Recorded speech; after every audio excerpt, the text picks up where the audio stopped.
Mid cap company है Berger Paints. तो देखिए बर्जर पेंट्स की बात करेंगे। बर्जर पेंट्स जो कंपनी है, पेंट सेक्टर में कंपनी है और second largest paint company in India है, fourth largest paint company in Asia है और seventh largest decorative paint company in the world है। 60,000 करोड़ के आसपास का मार्केट कैप है। अभी स्टॉक का पी 52.2 के आसपास है। डिविडेंड भी कंपनी देती है, 0.67% का डिविडेंड यील्ड है, लेकिन रिटर्न ऑन कैपिटल जबरदस्त है।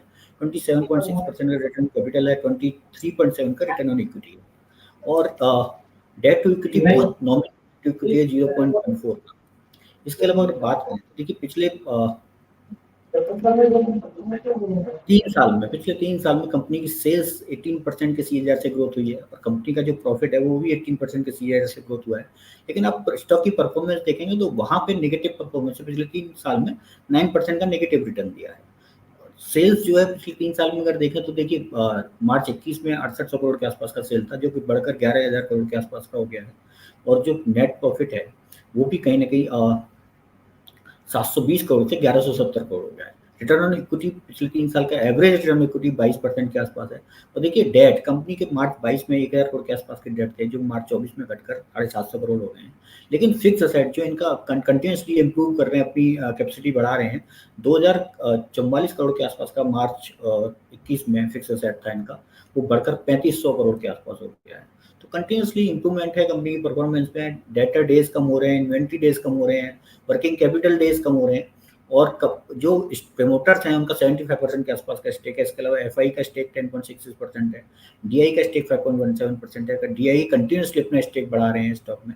इसके अलावा अगर देखें तो जो कंपनी की जो सब्सिडरियाँ हैं, बहुत सारी सब्सिडरी हैं जिनकी नेपाल में सब्सिडरी है। इसके अलावा इनकी बर्जर बैकर कोटिंग करके सब्सिडरी है, वहाँ पे टर्न अराउंड हो रहा है। इसके अलावा निप्पॉन पेंट ऑटोमेटिक कोटिंग है, वहाँ पे डबल डिजिट ग्रोथ आ रही है। तो ये बहुत सारी चीज़। इसके अलावा देखिए आगे भी एक्सपेंशन इनके प्लान है, ब्राउनफील्ड एक्सपेंशन इनके होने जो आज जा रहे हैं मैन्युफैक्चरिंग यूनिट्स के। इसके अलावा ग्रीनफील्ड वेंचर इनका वेस्ट बंगाल में प्रोग्रेस में है। इसके अलावा उड़ीसा में इन्होंने एक लैंड एक्विजिशन किया है। तो इन सब चीज़ों को देखते हुए और फ्यूचर का जो आउटलुक है, जो मैनेजमेंट दे रहा है, वो ग्रोथ वो करेंगे, double digit growth, volume growth continue रहेगी फाइनेंशियल 25 में। इसके अलावा डेकोरेटिव जो बिजनेस है वहाँ पे भी जो मार्जिन है वो मेंटेन रहेंगे। तो इन सब चीज़ों को देखते हुए थोड़ा सा कंसर्न बस रॉ मटेरियल का है, जो ऑयल के जो प्राइसेस हैं उनका थोड़ा सा कंसर्न रहता है। बट ओवरऑल देखते हुए हमें लगता है कि बहुत अच्छा एक पिक है, जहाँ पे कि कंपनी कंटिन्यूसली परफॉर्म करी बट स्टॉक ने परफॉर्म नहीं किया है। तो इन सब चीज़ों को देखते हुए हमें लगता है कि ये स्टॉक को करंट भाव पे 520 रुपये के आसपास आई थिंक चल रहा है स्टॉक।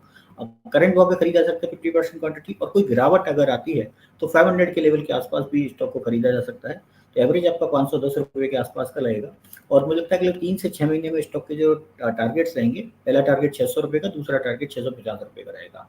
एक 468 रुपीज़ के आसपास का एक स्टॉप लॉस भी लगाया जा सकता है। तो बहुत अच्छा रिस्क रिवार्ड है, अगले 3 से 6 महीने के लिए ये स्टॉक में बाई किया जा सकता है।